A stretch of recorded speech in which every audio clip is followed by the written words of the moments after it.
Board class student, क्या आप MP board की परीक्षाएं दे रहे हैं?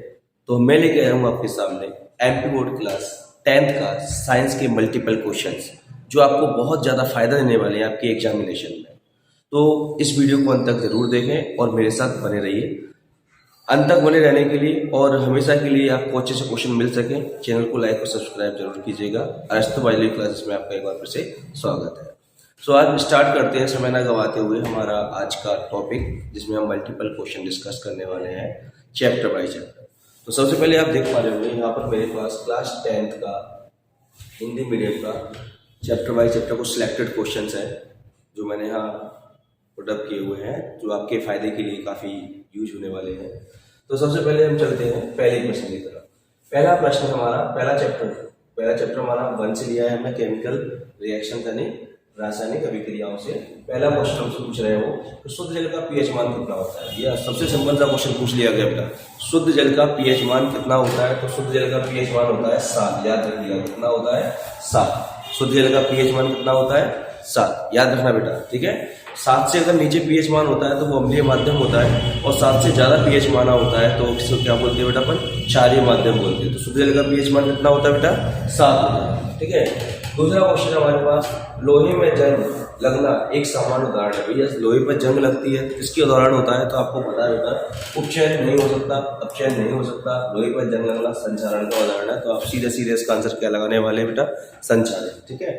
फिर आते हैं हम अगले प्रश्न की तरफ। अगला प्रश्न हमसे क्या कह रहा है कि वे अभिक्रियाएं जिनमें ऊर्जा मुक्त होती है क्या कहलाते हैं? भैया देखो सबसे आसान आंसर दे रखा है बेटा उन्होंने कि वे अभिक्रियाएं जिनमें ऊर्जा उत्पन्न होती है, ऊर्जा मुक्त होती है, कौन सी क्रिया कहलाती है? तो भैया जिसमें ऊर्जा उत्पन्न होती है उसे हम क्या कहते हैं बेटा?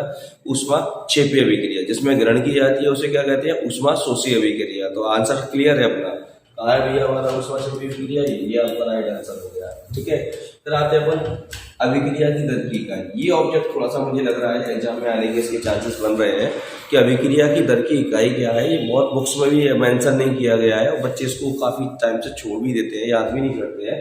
तो भैया अभिक्रिया की दर की इकाई बेटा कितनी है? मोल प्रति लीटर प्रति सेकंड। ये इसकी क्या होता है? इकाई होती है। अभिक्रिया दर की इकाई क्या होती है? मोल प्रति लीटर प्रति सेकंड होती है, ठीक है। फिर आता है हमारे पास नेक्स्ट क्वेश्चन, भाई कौन धीमी गति से अभिक्रिया करेगा? धीमी अभिक्रिया, देखो अभिक्रिया दो प्रकारों में बांटी गई है। एक होती है तेज अभिक्रिया, एक होती है मंदगामी अभिक्रिया। मंद यानी धीमी गति से होने वाली।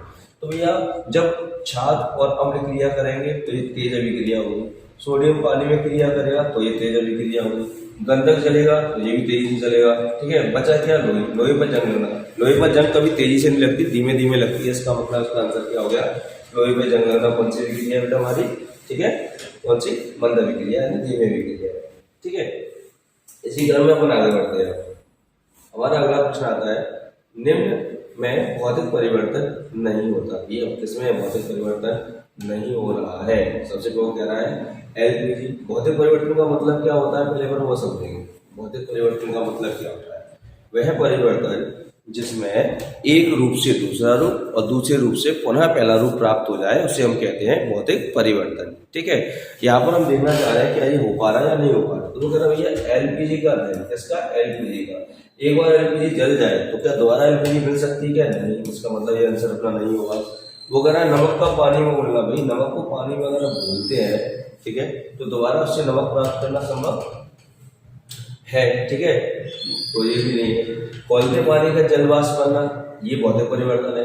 ये वाला भौतिक परिवर्तन है। बर्फ का पिघलना और फिर से बर्फ जमाना, ये भौतिक परिवर्तन है। वो कह रहा है नहीं है, नहीं है। इसका मतलब इसका सही आंसर कौन सा हो जाएगा हमारा? एलपीजी। एलपीजी में भौतिक परिवर्तन नहीं होता, ठीक है।